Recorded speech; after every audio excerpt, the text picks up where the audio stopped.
Hello everybody and welcome back to our channel. In this video, I'm going to show you how to fix the Spatial Wallpapers not working on your iPhone running iOS 26. First of all, make sure your iPhone is updated to the latest iOS version. Next, check if your iPhone actually supports Spatial Wallpapers. This feature is mostly available on newer iPhone models, so if you're using an older device, you might not see the option at all. Now, if your iPhone does support it but it's not working, try restarting your iPhone. A quick reboot can often clear out temporary glitches. And if that doesn't help, go to your Settings app and scroll down and tap on Wallpaper. After that, reapply the Spatial Wallpaper.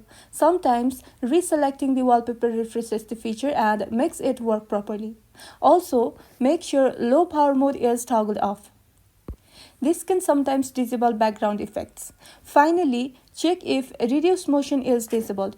Go back to the main settings menu and tap on accessibility.